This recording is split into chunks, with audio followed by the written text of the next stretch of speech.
ngày nay dùngធ្វើ DNS server នៅក្នុង Windows Server ម្ដង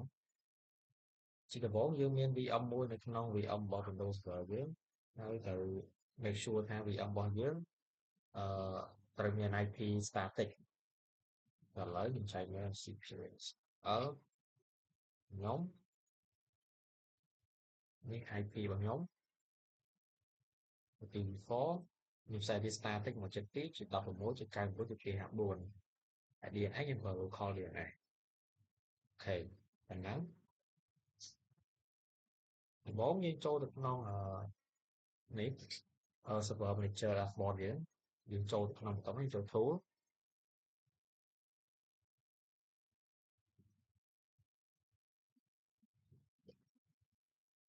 បន្ទាប់ចូល tool បន្ទាប់មកយើងចូលយក DNS ត DNS នៅក្នុង DNS យើងមានពីរយើងមាន forward zone ហើយនិង reverse zone forward zone យើងប្រើដើម្បីបកប្រែពី IP ទៅជា domain ហើយ reverse zone យើងប្រើបកប្រែពី domain ទៅជា IP តោះមកយើងចាប់ផ្ដើម create យើងបដំមកយើង create new zone next next ទៀតខ្ញុំដាក់ឈ្មោះ zone របស់យើង zone ទី1របស់យើងអាចដាក់ថា web server .com next ទៀត finish តោះមកយើងចាប់ផ្ដើមបង្កើត reverse zone យើងដាក់ new zone ដូចគ្នា next IPv4 reverse ហើយ next ម្ដងទៀតកន្លែង network ID នេះគឺយើងដាក់ follow ទៅតាម IP របស់យើងគឺឥឡូវហ្នឹង IP របស់ខ្ញុំគឺ IP config នេះជា IP ខ្ញុំបាន set គឺ 172.16.99.254 នេះយើងអាចយកតែ3ខ្ទង់ខាងមុខបានហើយគឺយកតាម 172.16.99 មកបានហើយ172.16.99 តើចេញ next ទៀតតែមិនមក finish ឥឡូវយើងបាន forward zone ហើយនឹងreverse zone ហើយប៉ុន្តែក្នុង zone នីមួយៗយើងត្រូវមាន record ដើម្បី store នៅ DNS របស់យើងដើម្បីបង្កើត record យើងមក select ទៅលើ web zone របស់យើងមកស្ដាំដល់មកនេះ new host មានថាយើង add 0 new host យើងដាក់ឈ្មោះ zone របស់យើងវាអាចញ៉ាំជួប parent domain name in blank យើងអាចដាក់ដូចរបស់ server របស់ខ្ញុំ server របស់ខ្ញុំមានឈ្មោះថា lab យើងដាក់ lab ហើយ IP យើងដាក់ចន្លោះ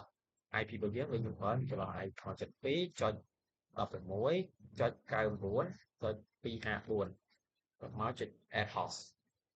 អូខេហើយយើងកើមួយយើងចង់បង្កើតបាន2យើងដាក់បង្កើត2ចុះ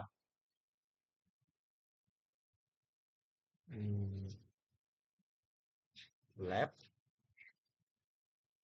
ហើយដាក់ lab 2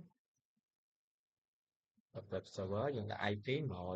172.16.99.253 មកចុច add host អូខេឥឡូវយើងបាន lab 1 lab 2ដែលជា record របស់ record របស់យើងហើយបន្តមកយើងទៅធ្វើ record មួយទៀតប៉ុន្តែយើងធ្វើ record នៅក្នុង reverse zone ដូចនេះយើងធ្វើការមកស្ដាំយើង add new pointer PTR នេះរកមកកន្លែងនេះយើងចាំថារបស់យើងប្រើ IP កតុយ254និង253ឥឡូវបើយើងប្រើ254មុនយើងមកពេញ254ហើយយើងប្រើទៅរកវាយើងប្រើ DC1 forward web server ហើយនៅលើនេះ host A នេះយើងប្រើនៅកតុយ254នេះយើង select យកវាមក select ហើយ OK មកចុច OK តោះមកយើងបង្កើតមួយទៀតដោយសារយើងមានពី0 record យើង new pointer ម្ដងទៀត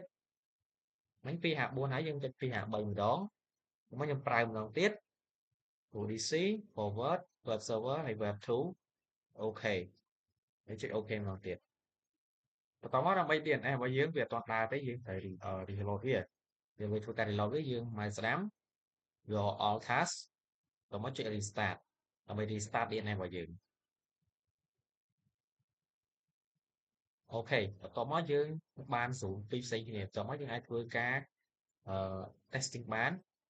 យើងចូលនៅក្នុង CMD យើងរបស់ server យើង clear DNS ជាមុនដល់យើងប្រភេទcomment config slash IP ទី config slash DNS នេះវា clear DNS ហើយបន្ទាប់មកយើង DNS lookup នៃ lookup IP របស់យើងគឺអាច link up ទៅ www.facebook.com អូខេដោយសារយើងអត់បាន add domain វាឥឡូវយើងអាចនេះ lookup ម្ដងទៀត NS lookup ទៅកាន់ IP របស់យើងដែលយើងបាន add ហ្នឹង 172.16.99.254 នេះ IP ហ្នឹងយើងបាន set ឲ្យទៅ lab.webserver.com ហើយយើងអាចសាកម្ដងទៀតទៅយើងប្រើ253ដូច្នេះនេះជា lab2webserver.com ហើយនេះគឺជាវិធីធ្វើ DNS server នៅក្នុង web server នៅក្នុង Windows server